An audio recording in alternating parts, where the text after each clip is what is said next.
नमस्कार, हमारे YouTube channel में आपका स्वागत है। हमारा यदि प्रयास आपको पसंद आ रहा है तो प्लीज़ चैनल को सब्सक्राइब करें, कमेंट करें, वीडियो को लाइक करें। तो चलिए, इस प्रश्नावली 3.3 है चतुर्भुजों को समझना। आज इस वीडियो में इसके 3, 4, 5, 6 प्रश्नों को देखते हैं, समझते हैं। चलिए, ये अपना 3.3 का तीसरा प्रश्न है। क्या एक चतुर्भुज ए बी सी डी समांतर चतुर्भुज हो सकता है? कोण डी प्लस कोण बी बराबर 180। देखिए, हम एक समांतर चतुर्भुज बना लेते हैं।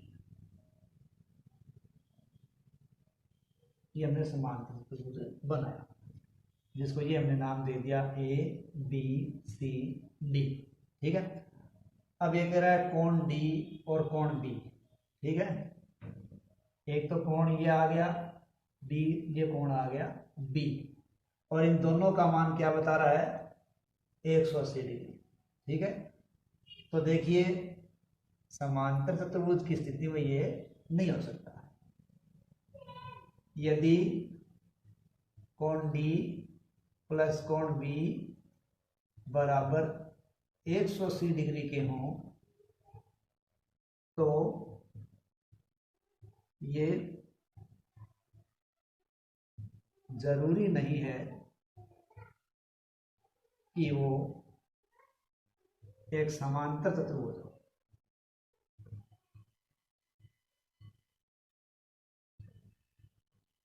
भाई, समांतर चतुर्भुज में क्या हो? अभी मान के चलो कि ये दोनों अगर 180 डिग्री के हैं तो इसका मतलब इन दोनों का मान अगर बराबर होगा तो फिर ये 90 डिग्री के होंगे। ठीक है। अब यहाँ इस प्रकार कंडीशन हो जाएगी फिर। ठीक है। ये 90 का है तो ये 90 का होना चाहिए। तो इस हिसाब से इन दोनों का मान मेल बैठना अलग है, क्योंकि फिर ये भी 90 के बैठ जाएंगे, वर्ग की आकृति हो जाएगी वो। ठीक है। तो जरूरी नहीं है कि मतलब वो 180 डिग्री का है तो ये समांतर चतुर्भुज हो। ठीक है। मैं आगे बताऊंगा समांतर चतुर्भुज की क्या क्या कंडीशंस होती है। अब देखिए, ए बी बराबर डी सी। अब ये ए बी है और बराबर डी सी है। ये दोनों 8 सेमी के बता रहा है, ये भी 8 सेमी है, ये भी 8 सेमी है। ठीक है। और ए डी, ठीक है, ये 4 सेमी बता रहा है, और बी सी बता रहा है 4.4। ठीक है। क्योंकि इस चतुर्भुज की आमने सामने की भुजाएं बराबर नहीं है, अतः ये चतुर्भुज समांतर चतुर्भुज नहीं हो सकता। ठीक है भाई, एक कंडीशन तो सही है कि समांतर चतुर्भुज के अंदर आमने सामने की भुजाएं बराबर होती है। तो ए बी तो डी सी के बराबर है, लेकिन ए डी बी सी के बराबर है नहीं है, अलग अलग है। इसका मतलब ये नहीं हो सकता। क्या नहीं हो सकता? समांतर चतुर्भुज। कोण ए 70 है और कोण सी 65 है। अब ये क्या दे रखा है? 70, और ये दे रखा है 65। ठीक है। चूंकि कोण ए व कोण सी सम्मुख कोण है, सम्मुख कोण है, जो कि समांतर चतुर्भुज में बराबर होते हैं, बराबर होते हैं। यहां ऐसा नहीं है, अतः यह चतुर्भुज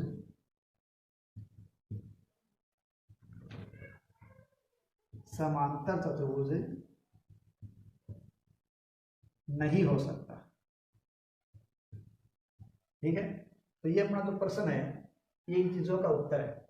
अब मैं थोड़ा सा इनके बारे में आपको समझा रहा हूं कि समांतर चतुर्भुज की देखो कंडीशन क्या होती है, तब जाके अपना ये पूरा प्रश्न समझ में आएगा आपको। ठीक है। इसका उत्तर तो हो गया ये, लेकिन इसको समझिए आप। ये समांतर चतुर्भुज हमने बनाया है। ठीक है। और ये ए बी सी डी, ये इसकी 4 भुजाएं बनानी। पहली कंडीशन तो है आमने सामने की भुजाएं बराबर, ठीक है। अब ए बी के सामने डी सी ए ये बराबर होना चाहिए और ए डी के सामने बी सी ए बराबर होना चाहिए। यदि ऐसा है तो वो क्या हो सकता है, समांतर चतुर्भुज हो सकता है। दूसरा, समांतर भुजाएं बराबर। देखो आमने सामने की भुजा होना अलग बात है, लेकिन समांतर भुजाएं होना अलग बात है। समांतर भुजाओं का मतलब है कि ये भुजाएं कितनी बढ़ाते जाओ ये कभी भी एक दूसरे से नहीं मिलती, ठीक है। तो जैसे ए डी की समांतर क्या है, बी सी, और ए बी की समांतर है डी सी, ये समांतर भुजाएं हो तब तो क्या हो सकता है, वो समांतर चतुर्भुज हो सकता है। तीसरी कंडीशन अपन देखें कि समांतर चतुर्भुज के सम्मुख कोण है। जैसे ए का सम्मुख कोण क्या है, सी, और डी का सम्मुख कोण है बी, तो सम्मुख कोण बराबर क्या हो, सम्मुख कोण बराबर हो। ये किसकी कंडीशन है, ये समांतर चतुर्भुज की। और चौथा ये कि समांतर चतुर्भुज के विकर्ण एक दूसरे को समद्विभाजित करते हैं, समद्विभाजित करते हैं। यानी ए से सी की ओर विकर्ण लिया जाए और डी से बी की ओर लिया जाए, तो ये जो दूरी है ए से ओ की और ओ से सी की, ये बराबर होनी चाहिए। बी से ओ की, ओ से डी के बराबर होनी चाहिए। इस प्रकार ये परस्पर समद्विभाजित करते हैं। एक कंडीशन ये है, आसन कोण 180 डिग्री के हो। आसन कोण नजदीकी का होना, यानी ए और बी इन दोनों कोणों को मिलाकर क्या होना चाहिए, 180 डिग्री होना चाहिए। या यूं कहें कि बी और सी को मिलाकर क्या होना चाहिए, 180 डिग्री होना चाहिए। या सी और डी मिलकर दोनों का योग क्या होना चाहिए, 180। या ए और डी का मिलकर योग होना चाहिए 180। तब ये क्या होता है, समांतर चतुर्भुज होता है। अगर ऐसा नहीं है तो वो समांतर चतुर्भुज नहीं है। इस प्रकार हमें इन चीजों का ध्यान रखें तो हम समांतर चतुर्भुज है या नहीं है इसके बारे में पूरा कह सकते हैं, ठीक है। तो ये हुआ हमारा पहला प्रश्न। एक ये अपना प्रश्नावली 3.3 का चौथा प्रश्न है, और ये प्रश्न है, एक चतुर्भुज की कच्ची आकृति खींचिए जो समांतर चतुर्भुज न हो परंतु जिसके दो सम्मुख कोणों की माप बराबर, ठीक है। यानी चतुर्भुज तो खींचना है, हम जानते हैं कि 4 भुजाओं से बनी हुई ये कोई भी आकृति है। जैसे रफली मैंने वह आकृति बना दी आयत की, या यह आकृति बना दी मैंने वर्ग की, ठीक है। तो 4 भुजाओं से बनी हुई जो बंद आकृति है वो क्या है, चतुर्भुज है। लेकिन यहाँ कह रहा है कि आकृति चतुर्भुज की हो लेकिन वो समांतर चतुर्भुज न हो। देखिए समांतर चतुर्भुज में क्या होगा, आमने सामने की भुजाएं क्या होती है, बराबर होती है, और सम्मुख कोण क्या होते हैं, बराबर होते हैं। यहाँ ये कंडीशन दी गई है कि सम्मुख कोणों की माप तो बराबर हो लेकिन वो समांतर चतुर्भुज न हो।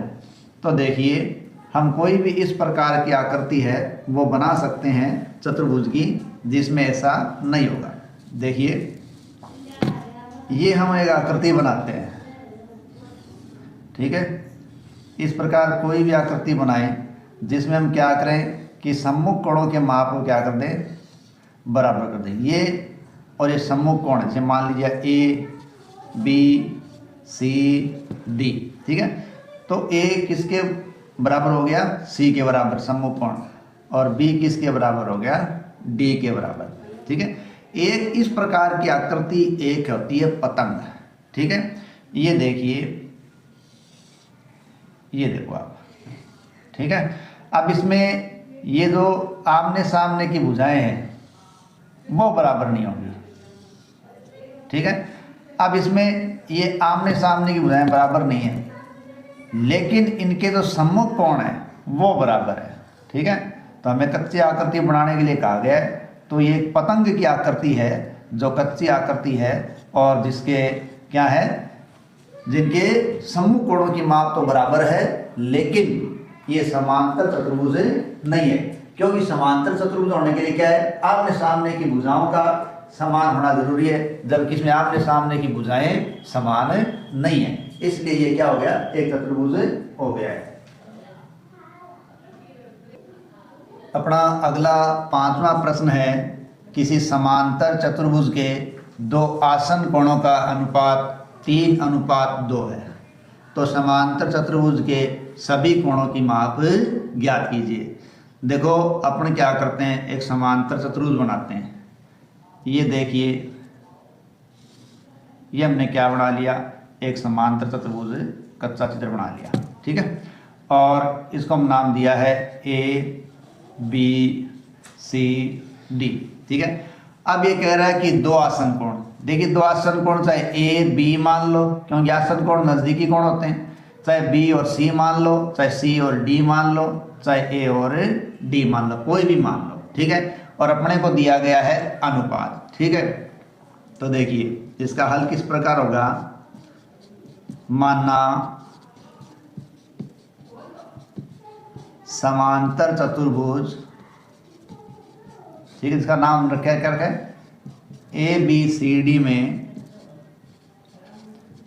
ABCD में कोण A व कोण B, ठीक है, कौन से हैं वो कोण, आसन कोण, ठीक है।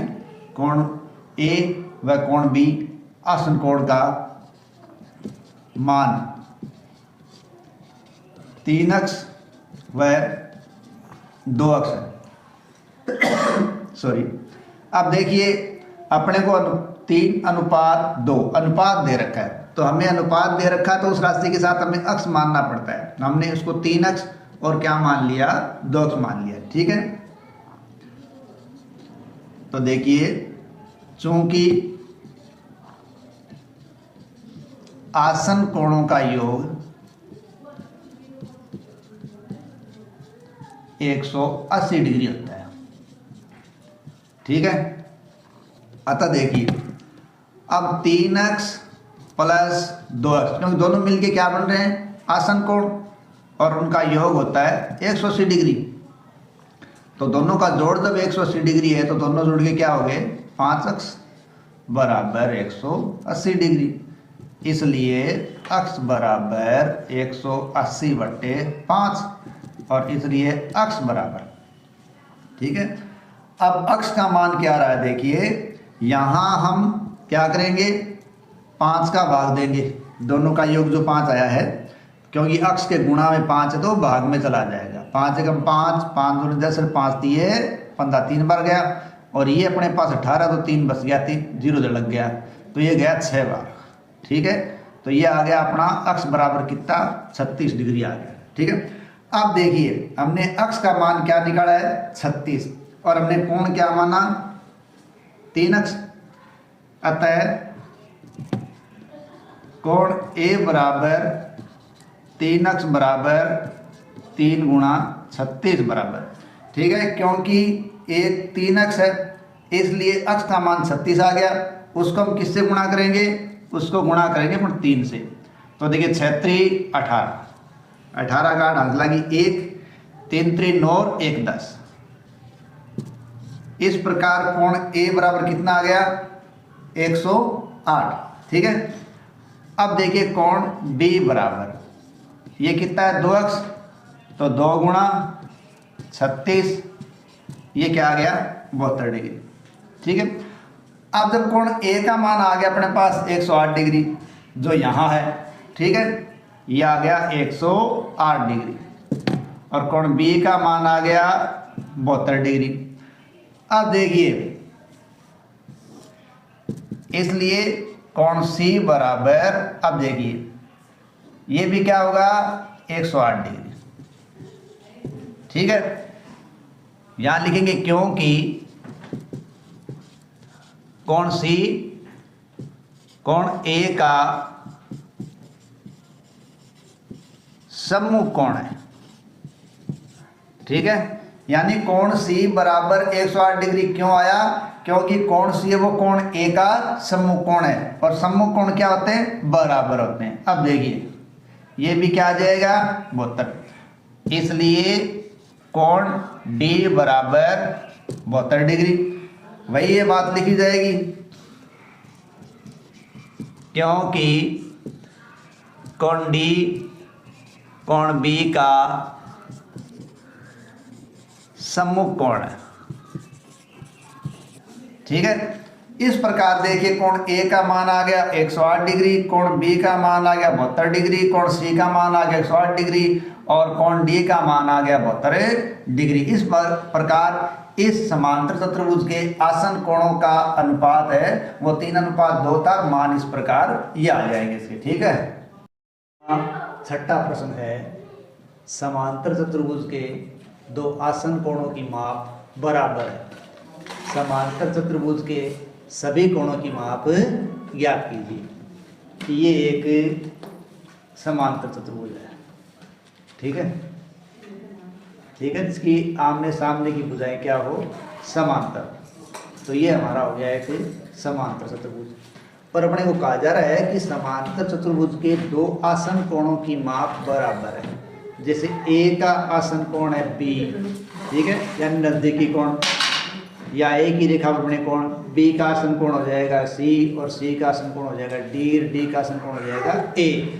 इस प्रकार समांतर चतुर्भुज के दो आसन कोणों की माप बराबर है, यानी ये दोनों क्या है बराबर है, ये दोनों क्या है बराबर है, इस प्रकार बराबर है। तो देखिए माना समांतर चतुर्भुज, ठीक है, समांतर चतुर्भुज ए बी सी डी में दो आसन कोण, दो आसन कोण ए व बी का मान बराबर है। माना ए व बी का मान x अक्ष है, अतः कोण ए प्लस कोण बी बराबर 180 डिग्री। ठीक है, कोण ए कोण बी बराबर 180 डिग्री, क्योंकि आसन कोणों का योग, आसन कोणों का योग 180 डिग्री होता है। ठीक है, अब इन दोनों का मान हमने मान लिया x प्लस x बराबर 180। ठीक है, ये हो गए 2x बराबर 180, इसलिए x बराबर 180/2, इसलिए x बराबर 90 डिग्री। ठीक है, तो इस प्रकार अक्ष का मान क्या आ गया 90 डिग्री। तो चूंकि वो a और b दोनों का मान क्या है, कोण a बराबर 90 डिग्री, अतः कोण c बराबर 90 डिग्री। अब कोण a बराबर 90 डिग्री है तो कोण c बराबर 90 डिग्री क्यों हुआ, क्योंकि सम्मुख कोण, सम्मुख कोण, क्योंकि सम्मुख कोण बराबर होते हैं। क्योंकि अपने को दिया गया चतुर्भुज क्या है, समांतर चतुर्भुज है, जिसके सम्मुख कोण क्या होंगे बराबर। तो कोण ए का मान 90 डिग्री और कोण सी का मान भी 90 डिग्री, कोण बी बराबर 90 डिग्री, अतः कोण डी बराबर 90 डिग्री। यहाँ भी बात लागू होगी, क्योंकि समांतर चतुर्भुज के सम्मुख कोण बराबर होते हैं, तो ये हो गए बराबर। अतः कोण ए बराबर 90 डिग्री, कोण बी बराबर 90 डिग्री, कोण सी बराबर 90 डिग्री और कोण डी बराबर 90 डिग्री। तो सभी कोणों का मान क्या होगा बराबर होगा, और वो कितना कितना होगा 90 डिग्री। अगला प्रश्न देखिए कि संलग्न आकृति में HOPE एक समांतर चतुर्भुज है। क्या है? HOPE एक समांतर चतुर्भुज है। ठीक है। अब इस समांतर चतुर्भुज के अंदर क्या दिया गया है? x, y, z कोणों की माप ज्ञात कीजिए और ज्ञात करने में प्रयोग किए गए गुणों को भी बताइए। देखिए समांतर चतुर्भुज के अंदर आप ध्यान रखें, ये आकृति समांतर चतुर्भुज की है। ठीक है। अब यहाँ देखिए ये कोण क्या है? ये सम्मुख कोण है। ठीक है। तो सम्मुख कोण है वो बराबर होते हैं, हम जानते हैं। ठीक है। और ये इसका सम्मुख कोण हो जाएगा, ये बराबर है। लेकिन ये दोनों अगर आसन कोण लें तो आसन कोणों का क्या होता है? 180 डिग्री होता है कोण योग। ठीक है। लेकिन यहाँ ले एक ही रेखा के अंदर और बाहर माने तो ये क्या हो जाता है? ये एक रेखिक युग्म होता है। ठीक है। क्या होता है? रेखिक युग्म। और रेखिक युग्म भी क्या होता है? 180 डिग्री का होता है। और हमारे इस प्रश्न के अंदर हम रेखिक युग्म का सहारा लेंगे। ठीक है। क्योंकि कोई भी सम्मुख कोण है वो अपने को दिया हुआ नहीं है, इसलिए क्या करेंगे हम यहाँ क्या मान लेंगे? ये रेखिक युग्म बनाएंगे और इसका नाम क्या रख देंगे? W। ठीक है। तो हम क्या लिखेंगे? देखिए इसका हल इस प्रकार करेंगे कि इसको अपन क्या मान लेंगे? रेखिक युग्म मान लेंगे। ठीक है। रेखिक, चलो अपने से शुरू करते हैं इसको। देखो W + 70 बराबर 180 डिग्री। और अपने को गुण का प्रयोग करने के लिए बताया गया कौन सा गुण है। ठीक है। तो हम लिखेंगे रेखिक युग्म बराबर 180 डिग्री। तो यहाँ हमने क्या बना दिया? रेखिक युग्म बना दिया है अंदर और बाहर के कोण को, तो वो मान होता है 180 डिग्री।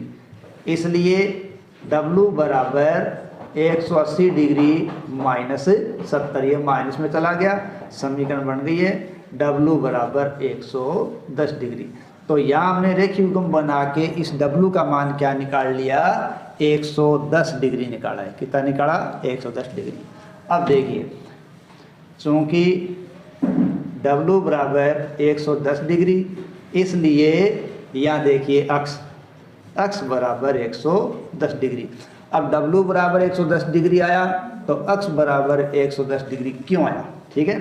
तो यहाँ हम लिखेंगे क्योंकि समांतर चतुर्भुज में सम्मुख कोण बराबर होते हैं। अब समांतर चतुर्भुज है ये, तो ये कोण दोनों क्या है? बराबर है। इसलिए W का मान हमने रेखिक युग्म बनाकर 110 निकाला, तो ये भी क्या आ गया? 110 डिग्री आ गया। ठीक है। तो हमारे पास किसका मान आ गया? ये अक्ष का मान आ गया। अब देखिए, देखो ये एक प्रतिशती रेखा थी, अपने को ये पता है, क्योंकि देखिए यहाँ Z का निर्माण हो रहा है इस प्रकार, ये Z बन रहा है। ठीक है। तो अब अगर यहाँ देखें, ये रेखा है प्रतिशत रेखा, देखिए तो यहाँ भी देखो Z बन रहा है, ये देखो ये Z बन रहा, तो Z में क्या एकांतर कोण बराबर होते हैं। ठीक है। तो अपन वो भी निकाल सकते हैं। पहले हम क्या करते हैं, यहाँ हम निकालेंगे Y का मान। ठीक है। ठीक है। कोण चूंकि यहाँ देखिए HP, चूंकि HP एक प्रतिच्छेदी रेखा है। ठीक है। जिससे बने एकांतर कोण बराबर होते हैं। ठीक है। अब ये y किसके बराबर आ जाएगा? 40 के बराबर। ठीक है। जैसे ये है तो ये कोण और ये कोण एकांतर है, तो ये बराबर होंगे, इसलिए y बराबर 40 डिग्री। ठीक है। तो एकांतर कोण का नियम लागू करके y का मान क्या आ गया? 40 डिग्री आ गया। ठीक है। अब देखिए यहाँ पर HPE या फिर HEP ये क्या बन रहा है? एक त्रिभुज बन रहा है। उसी प्रकार HOP ये भी क्या बन रहा है? एक त्रिभुज बन रहा है। ठीक है। तो अपने को Z का मान और चाहिए, तो इसका मतलब यहाँ मान ज्ञात होगा तो हम Z का मान ज्ञात कर सकेंगे। ठीक है। अब देखिए अब बनेगा त्रिभुज। ठीक है। त्रिभुज बन रहा है HEP। त्रिभुज एच ई पी बराबर 180 डिग्री, क्योंकि त्रिभुज के तीनों कोणों का योग क्या होता है 180 डिग्री। यहाँ हमारे पास देखिए 2 मान है, लेकिन हमारे पास यहाँ तीसरा मान है नहीं है। ठीक है, मान लेते हैं हमने इसको क्या मान लिया, ए माना है। क्या माना है, ए। तो अब इस ए का मान ज्ञात करेंगे तो देखो अपने पास दिया गया 40 डिग्री प्लस 110 डिग्री प्लस अपन क्या मान ले ए बराबर 180 डिग्री, क्योंकि तीनों कोणों का मान 180 डिग्री होगा, कारण के त्रिभुज बन रहा है। तो यहाँ देखिए ये जुड़ के हो जाएंगे 150 प्लस ए बराबर 180 डिग्री, इसलिए ए बराबर 180 माइनस 150, तो ए बराबर ये आ गया 30 डिग्री। ठीक है, तो इसका मतलब यहाँ कितने डिग्री मान आया, 30 डिग्री। ठीक है, अब यहाँ जब 30 डिग्री मान आ गया तो अपन देखिए क्या करेंगे। ठीक है, चूंकि ए कोण जेड का एकांतर कोण है, अतः जेड बराबर 30 डिग्री होगा, क्योंकि एकांतर कोण समान होते हैं। ये किस चतुर्भुज की बात चल रही है, ये चल रही है समांतर चतुर्भुज की। इस प्रकार हमारा x, y और z तीनों का मान आ गया है। अक्ष का मान हमने निकाला 110 डिग्री। ठीक है, जब अक्ष का मान निकाला हमने तो हमने सम्मुख कोणों का नियम लिया है। कौन सा नियम लिया है, सम्मुख कोणों का नियम। फिर हमने निकाला देखिए y का मान। y का मान हमने जब निकाला है तो हमने एकांतर कोण का मान लिया है। ठीक है, तो ये आ गया अपने पास कितने डिग्री, y का मान आ गया 40 डिग्री एकांतर कोण। ठीक है, फिर ये भी हमने एकांतर कोण का मान लिया है और ये भी आ गया z 30 डिग्री। इस प्रकार हमारे ये दोनों प्रश्न पूरे होते हैं।